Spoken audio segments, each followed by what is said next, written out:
আজকে আমি আপনাদের জন্য এনেছি এমন একটা বই যেটা আপনার চিন্তা করার ধরনটাই বদলে দেবে। বইটির নাম ল অফ ভাইব্রেশন। লেখক কেলভিন ডাব্লু ন্যাথন দেখিয়েছেন মূলত কম্পন বা ভাইব্রেশনের শক্তি নিয়ে আলোচনা করে। এর মূল উদ্দেশ্য হল মানুষকে বোঝানো যে প্রতিটি বস্তু, পরিস্থিতি এবং চিন্তাভাবনা একটি নির্দিষ্ট কম্পন বা ভাইব্রেশন তৈরি করে, যা আমাদের জীবনের প্রতিটি অংশকে প্রভাবিত করে।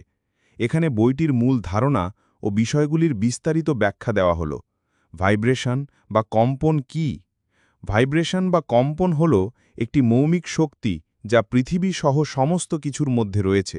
এই কম্পন একটা শক্তির তরঙ্গ যা আমাদের চারপাশে সব কিছু ঘিরে রেখেছে।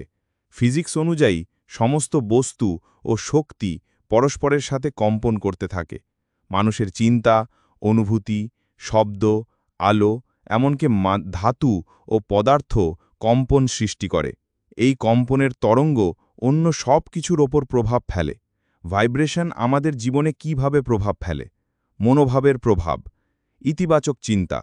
যদি আমরা ইতিবাচক চিন্তা করি বা ভালো অনুভব করি, আমাদের কম্পন উচ্চ এবং পজিটিভ হয়। এর ফলে আমাদের জীবনে সুখ, শান্তি এবং সাফল্য আসে। নেতিবাচক চিন্তা।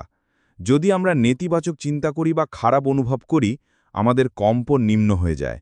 এর ফলশ্রুতি জীবনে সমস্যা, বাধা এবং দুর্ভাগ্য আসে। ভাইব্রেশন এবং স্বাস্থ্য। আমাদের শরীরের প্রতিটি কোষের কম্পন একটি নির্দিষ্ট ফ্রিকোয়েন্সি তৈরি করে।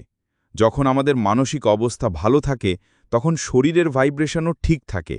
কিন্তু যখন আমরা মানসিকভাবে অস্থির থাকি, তখন শরীরের ভাইব্রেশনও প্রভাবিত হয়। এই বইয়ের মতে আমাদের স্বাস্থ্য এবং সুস্থতার জন্য নিজের মানসিক অবস্থাকে নিয়ন্ত্রণ করা খুবই গুরুত্বপূর্ণ। ভাইব্রেশন এবং সম্পর্ক। আমাদের সম্পর্কেও ভাইব্রেশনের প্রভাব রয়েছে। যখন দুইজন ব্যক্তি একটি ইতিবাচক কম্পনে থাকেন, তখন তাদের সম্পর্ক মধুর ও শক্তিশালী হয়। তবে যখন একে অপরের ভাইব্রেশন নেতিবাচক হয়, তখন সম্পর্কের মধ্যে অশান্তি ও অস্থিরতা সৃষ্টি হয়। ভাইব্রেশন এবং সাফল্য। বইটি দাবি করে যে ব্যক্তি নিজের ভাইব্রেশনকে নিয়ন্ত্রণ করতে জানে, তার জীবনে সাফল্য আসা নিশ্চিত।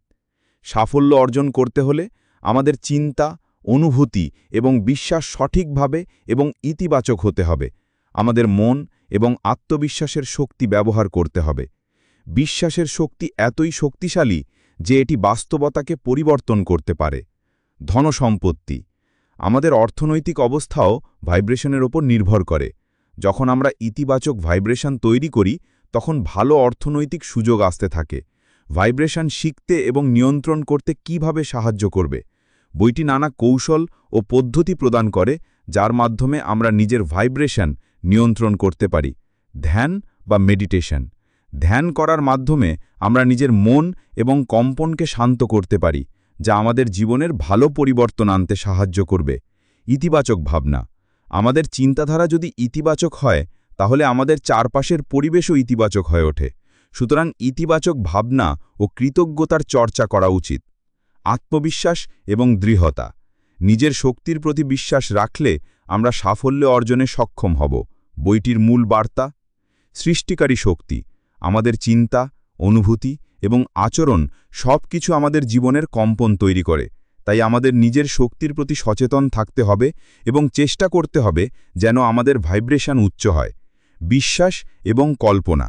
আপনি যা বিশ্বাস করবেন এবং কল্পনা করবেন, সেটি বাস্তবে রূপ নিতে শুরু করবে, কারণ কম্পন এই শক্তিকে আকর্ষণ করে। যোগাযোগ এবং সম্পর্ক। ভালো সম্পর্কের জন্য দুজনের ভাইব্রেশন মিলিয়ে চলা অত্যন্ত গুরুত্বপূর্ণ। নিজের ভাইব্রেশন ঠিক রেখে আমরা সম্পর্কের মধ্যে শান্তি এবং ভালোবাসা প্রতিষ্ঠা করতে পারি। সারমর্ম। ল অফ ভাইব্রেশন বইটি আমাদের শেখায় যে আমাদের জীবনে সাফল্য, সুখ এবং সমৃদ্ধি সবই আমাদের নিজের কম্পন বা ভাইব্রেশনের ওপর নির্ভর করে। আমাদের মন, অনুভূতি, বিশ্বাস এবং কার্যকলাপের মাধ্যমে এই ভাইব্রেশনকে নিয়ন্ত্রণ করতে পারলে আমরা একটা ইতিবাচক এবং সফল জীবন গড়ে তুলতে পারব। যদি ভিডিওটি ভালো লেগে থাকে, তাহলে একটি লাইক দিন, শেয়ার করুন বন্ধুদের সঙ্গে, আর এমন আরও বইয়ের বাংলা সারাংশ পেতে চ্যানেলটি সাবস্ক্রাইব করুন এবং ঘন্টার আইকনে ক্লিক করুন। নিচে কমেন্ট করে জানান আপনি কোন বইয়ের সারাংশ শুনতে চান পরের ভিডিওতে। দেখা হবে পরের বইয়ের অসাধারণ গল্পে। ধন্যবাদ। ভালো থাকবেন। লার্ন বাংলা বুক সামারি চ্যানেলের পক্ষ থেকে শুভেচ্ছা।